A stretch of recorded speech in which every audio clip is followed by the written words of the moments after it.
Hi everyone, welcome to my channel education filament. और आज के वीडियो में हम पढ़ने वाले हैं पोस्ट कॉप के बारे में। तो ये पर्टिकुलर टॉपिक है एमेंट के educational management administration and leadership में, या मैं स्पेशली कहूँ तो यूजीसी नेट में ये काफ़ी पूछा जाता है। ठीक है, क्योंकि ये जो सब्जेक्ट है, ये टॉपिक है, इससे रिलेटेड काफ़ी क्वेश्चंस आते हैं यूजीसी नेट में एजुकेशन के। तो इस टेक्निक से क्वेश्चंस आ सकते हैं, इसकी फुल फॉर्म पूछी जा सकती है, ये पूछा जा सकता है कि कॉन्सेप्ट किसने दिया था।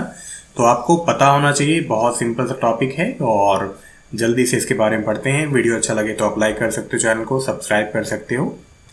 तो सबसे पहले पढ़ते हैं पोस्ट कॉप के बारे में। तो ये जो पर्टिकुलर कॉन्सेप्ट है, ये दिया था लूथर हॉल्सी गलिक ने। और ये एक पॉलिटिकल साइंटिस्ट थे और इनका बहुत ज़्यादा स्पेशलाइजेशन था एडमिनिस्ट्रेशन एंड बजटिंग में। ठीक है, इनके साथ थे लिंडेल आविक।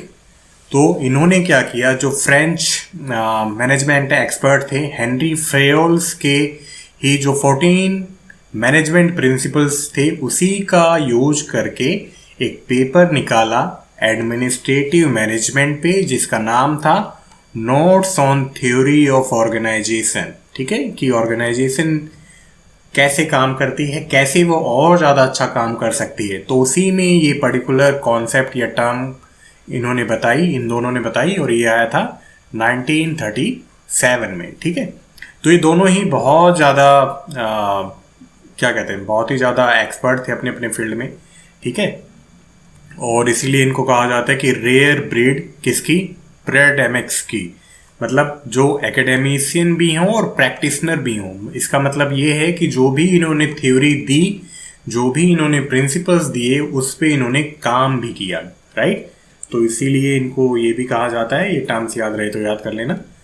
देन ये दोनों ही मेंबर थे प्रेसिडेंट रूजवेल्ट एडमिनिस्ट्रेटिव कमेटी के। ठीक है, तो आप प्रेसिडेंट के साथ काम कर रहे हो, तो इसका मतलब दोनों ही बहुत ज़्यादा काबिल थे, इंटेलिजेंट पर्सन थे, बहुत ही कॉम्पिटेंट थे। ठीक है, तो ये छोटी छोटी डिटेल याद हो सके तो याद कर लेना। देन इसका यूज क्यों करते हैं? इसका यूज हम इसलिए करते हैं ताकि सिस्टमैटिक फ्रेमवर्क की तरह, ताकि एफिशिएंट एग्जीक्यूशन हो किसी भी बिजनेस प्रोसेस में, किसी भी ऑर्गेनाइजेशन में या इंडिविजुअल के द्वारा। क्योंकि कहीं ना कहीं अगर हम बात करें तो हमारा स्कूल, हमारा इंस्टीट्यूट भी क्या है, एक तरह से ऑर्गेनाइजेशन है। और टीचर के बहुत सारे रोल हैं, मल्टी फंक्शनल रोल हैं टीचर के। ठीक है, क्योंकि वो टीचर के साथ साथ लीडर भी है, मैनेजर भी है। और जब वो हायर पोजीशन पे जाता है तो उसे बहुत कुछ मैनेज करना पड़ता है। इसीलिए टेक्निक एजुकेशन में डाली गई है, ताकि जब आप प्रिंसिपल बनो, एचओडी बनो, आप किसी प्रोजेक्ट को हैंडल करो, तो आपको ये सभी चीज़ें पता हो कि किस तरह से इन टेक्निक्स को रियल लाइफ में अप्लाई करना है। ओके, इसीलिए हम इसको पढ़ रहे हैं। बाकी जब हम काम करने लगते हैं रियल में, या फील्ड वर्क जब करने लगते हैं, या उस जगह पे होते हैं, तो अपने आप फिर वो चीज़ें अप्लाई होने लगती हैं। चलो इसकी फुल फॉर्म देख लेते हैं। पी से प्लानिंग, ओ से ऑर्गेनाइजिंग, एस से स्टाफिंग, डी से डायरेक्टिंग, सीओ इसको इकट्ठा पढ़ना, इसका मतलब है कोऑर्डिनेटिंग। देन आर से रिपोर्टिंग, बी से बजटिंग। ठीक है, तो इसको ऐसे याद कर लेना, पोस्ट डी कॉप करके, planning, organising, staffing, directing, coordinating, reporting, budgeting. Right, ये इसकी फुल फॉर्म है। इसको याद रखना क्योंकि इनके अलग अलग इनके पॉइंट्स के बारे में बताया गया है। तो प्लानिंग की बात करें तो प्लानिंग में क्या कहते हैं कि जब भी प्लानिंग हो तो वो लॉन्ग टर्म के लिए हो, या हम आगे के समय को देखें। ठीक है, सपोज करो कोई हमारी ऑर्गेनाइजेशन है और हमारे पास कोई गोल है, तो हम आगे के लिए प्लानिंग करके चले। ठीक है, कि ऑर्गेनाइजेशन को यहाँ पे पहुँचना है, और टाइम टू टाइम इसको मॉनिटर करना कि कैसे पहुँच रहे हैं हम, कब पहुँच रहे हैं, वो बहुत ज़रूरी है। तो प्लानिंग में ये सब कहा है इन दोनों ने। देन ऑर्गेनाइजिंग से क्या है कि जो भी मैनेजर है, जो भी अपर पोजीशन पे है, उसका बहुत ज़रूरी है कि वो टास्क को बहुत अच्छे ढंग से एलोकेट करे डिफरेंट डिपार्टमेंट्स में या डिफरेंट एम्प्लॉयज़ में, उनकी एक्सपर्टीज के द्वारा, मतलब जिस पर्सन को जिसमें एक्सपर्टीज है उसको उसके अकॉर्डिंग काम दिया जाए। देन इसमें मैनेजर्स को बहुत सारी और भी चीज़ों की ज़रूरत होगी। उसे बजट चाहिए होगा, मतलब फाइनेंस चाहिए होगा, बजटिंग करेगा। रॉ मटेरियल्स चाहिए होंगे, टेक्नोलॉजी चाहिए होगी, मशीन्स चाहिए होगी, एक्सपर्ट्स, पर्सनल मैन पावर चाहिए होंगे। ठीक है, सपोज आपको एक प्रोजेक्ट दिया गया है, आपके पास एक ऑर्गेनाइजेशन है, तो आप क्या करोगे, आप सभी चीज़ों को ऑर्गेनाइज करोगे। ठीक है, और आप ये देखोगे कि जो पर्सन जिस फील्ड में अच्छा है उसको वही काम दिया जाए। ठीक है, जब उसको वही काम दिया जाएगा तो वो अच्छे ढंग से वो करेगा। सपोज करो किसी को आईसीटी बहुत अच्छे से आती है, किसी का मतलब लोगों के साथ बात करना बहुत अच्छा है, या किसी में कम्युनिकेशन स्किल बहुत अच्छी है। ठीक है, तो आप बीइंग ए मैनेजर आप सब कुछ अच्छे से एलोकेट कर दोगे। देन मैनेजर ये भी ध्यान रखेगा कि सब कुछ जो भी रिक्वायर्ड थिंग्स हैं, जो भी ज़रूरत की चीज़ें हैं, वो अच्छे ढंग से मैनेज हो सकें, उन्हें मैनेज करेगा ताकि एंड रिजल्ट्स तक पहुंचा जा सके किसी भी ऑर्गेनाइजेशन के लिए, मतलब वो ऑर्गेनाइजेशन किसी भी एंड रिजल्ट पे पहुंच सके, जो भी उसके गोल्स हैं उसको हासिल कर सके। देन है स्टाफिंग। स्टाफिंग से सिंपल सा मतलब ये है कि हमने कोई भी प्लानिंग करी, ऑर्गेनाइजेशन करा, हमें पता है कि कॉम्पिटेंट पर्सन्स को स्पेसिफिक रोल्स के लिए रखना होगा, उनकी स्किल्स के अकॉर्डिंग, उनकी एक्सपर्टीज के अकॉर्डिंग। ठीक है, इसमें क्या होगा, सिलेक्शन होगा, रिक्रूट करेंगे हम और ट्रेनिंग भी कर देंगे उनको। तो ये सभी स्टेप स्टाफिंग के अंदर ही आते हैं। इसका मतलब ये भी है कि right employ at right place. ठीक है, जो जिस फील्ड में अच्छा है, जो जिस जगह अच्छा है, उसकी रिक्रूटमेंट उसकी स्किल के अकॉर्डिंग उसी जगह पे हो। देन बात आती है डायरेक्टिंग की। तो इस स्टेप में क्या है, मैनेजर्स के पास पूरी रिस्पॉन्सिबिलिटी है और ओवरऑल फंक्शंस को वो डायरेक्ट करेगा, यहाँ पे मोटिवेट भी करेगा, वो बताएगा एम्प्लॉयज को कि कैसे टैकल करना है चैलेंजेस के साथ, कैसे काम करना है डिफरेंट सिचुएशंस में, और अगर उनसे नहीं होगा तो खुद भी उन्हें करके बताएगा कि भाई ऐसे काम करना है और इस तरह से आप काम करो। मतलब मोटिवेशन का काम भी किसका है, मैनेजर्स का है। ठीक है, और साथ के साथ मॉनिटर भी करेगा कि कौन कैसा काम कर रहा है। देन है कोऑर्डिनेटिंग। तो कोऑर्डिनेटिंग में क्या है, कोऑर्डिनेशन ही है, सिंक्रोनाइजेशन है, कनेक्शन है। तो मैनेजर ये ध्यान रखेगा कि सभी को कनेक्ट करे, सभी को सिंक्रोनाइज करे, डिफरेंट डिपार्टमेंट्स को, ताकि हम एंड रिजल्ट तक पहुंच सकें। सपोज करो आपके टीचिंग स्टाफ है, नॉन टीचिंग स्टाफ है, या और भी कोई स्टाफ है, तो आप क्या चाहोगे कि सभी मिलके काम करें, है ना, और जो भी एंड रिजल्ट है वहां तक हम पहुंचें।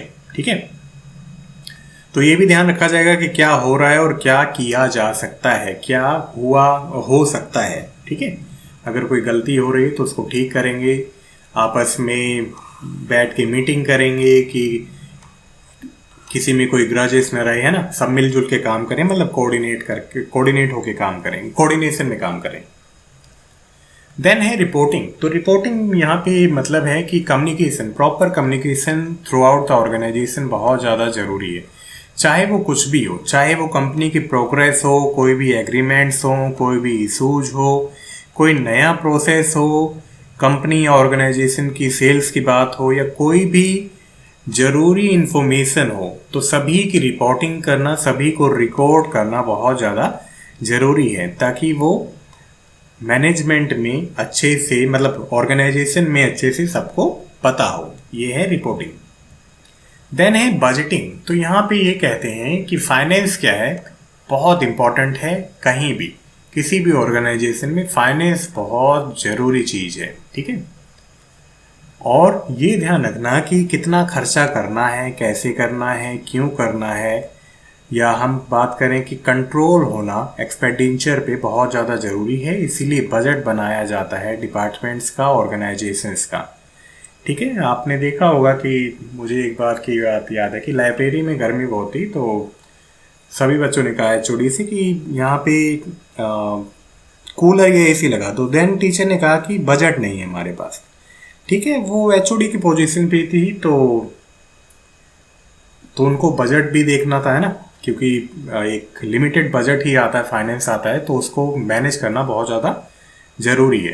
तो यहाँ पे जो मैनेजर्स हैं वो क्या चेक करता है कि इन्वेस्टमेंट अच्छा हो, रिटर्न्स प्रॉपर आए, टैक्सेस का भी ध्यान रखा जाए, कोई वेस्टफुल स्पेंडिंग्स ना हो, अगर कोई एरर है, करप्शन है, फ्रॉड है, उसको चेक किया जाए, और अगर जहाँ पे ज़रूरत है ज़रूरी एक्शंस लेने की तो वहाँ पे ये चीज़ें भी की जाए। ठीक है, तो ये आप देख सकते हो जितनी भी स्टेप्स दिए गए हैं एक प्रॉपर एक ऑर्गेनाइजेशन को चलाने के लिए बहुत ज़्यादा इम्पॉर्टेंट है। ठीक है, सभी का ध्यान रखना बहुत ज़्यादा ज़रूरी है ताकि ऑर्गेनाइजेशन अच्छे ढंग से काम कर सके। राइट, देन इसकी कुछ इम्पोर्टेंस पढ़ लो। तो इम्पोर्टेंस क्या है कि जो भी वर्कफोर्स है और एम्प्लॉयज़ को हम मैनेज कर सकते हैं बेनिफिशियल वे में, ताकि हम जो भी ऑर्गेनाइजेशन के गोल हैं उसको हासिल कर सकें। डिवीजन ऑफ वर्क है, ऑथोरिटी एंड रिस्पॉन्सिबिलिटी है, क्योंकि मैनेजर ध्यान रखता है सब कुछ मैनेज होता रहे। डिसिप्लिन है, लोगों को पता है क्या करना है, क्यों करना है, कैसे करना है। डायरेक्शन है, मतलब उन्हें पता है कि कहाँ पे जाना है, कैसे जाना है। ठीक है, टीम वर्क है, कोऑर्डिनेशन की बात कही गई है इसमें। तो टीम वर्क के मतलब लोग टीम वर्क में काम करते हैं, आपस में मिलकर काम करते हैं और कॉमन गोल्स के लिए काम करते हैं। क्लियर ऑर्गेनाइजेशन स्ट्रक्चर है कि कौन ऑर्डर देगा, कौन ऑर्डर लेगा, दैट काइंड ऑफ थिंग। अगर आपको कुछ और भी लगे कंटेंट पढ़ के तो आप वो भी लिख सकते हो। देन डिसएडवांटेज क्या है, तो कुछ लोग इसको क्रिटिसाइज करते हैं, हालांकि डिसएडवांटेज नहीं है, बस क्रिटिसिज्म है कि कुछ लोग क्रिटिसाइज करते हैं कि बहुत ज़्यादा सिंपल है, और इस सिंपल है तो इसलिए कि इनकम्पैटिबल है modern teams and organisation work के लिए। ठीक है, देन ये कहते हैं कि लीडरशिप स्किल पे ये कोई एम्फेसिस नहीं देता है। कुछ कहते हैं कि ये केवल और केवल स्ट्रिक्ट ऑर्गेनाइजेशन जैसे कि आर्मी या मिलिट्री फोर्स में ही यूज किया जा सकता है। ठीक है, मतलब इनका मानना है कि मैनेजर होता है वही रोल, मतलब वही डायरेक्शन देगा, वही ऑर्गेनाइज करेगा। तो ये सभी चीज़ें ये कहते हैं कि स्ट्रिक्ट ऑर्गेनाइजेशन में जैसे कि मिलिट्री या different kind of defence forces वहीं पे यूज हो सकता है। देन कहते हैं कि ये फुली अप्लाई नहीं किया जा सकता गवर्नमेंट ऑर्गेनाइजेशन एडमिनिस्ट्रेशन में। ठीक है, तो ये कुछ इसके डिसएडवांटेजेस हैं। देन ये कुछ रेफरेंसेस हैं जहाँ से मैंने पढ़ा था इसके बारे में, आप यहाँ से जाके पढ़ सकते हो अच्छे से। तो इस वीडियो में इतना ही था अभी के लिए, क्योंकि इससे ज़्यादा पूछता नहीं है नेट में। फुल फॉर्म आएगी, ये पूछेगा किसने दिया है, और आपको इसकी फुल फॉर्म और ये पता होना चाहिए कि कहाँ से ये लिया गया है, कब आया था, किसने दिया था। That's it. राइट, बाकी जब आप टीचर बनोगे या आप बड़े रोल पे जाओगे तब अपने आप ये चीज़ें अपने आप आ जाएंगी कि ऑर्गेनाइजेशंस को कैसे चलाया जाता है। तो अभी के लिए थैंक यू सो मच, मिलते हैं नेक्स्ट वीडियो में। Till then bye, take care.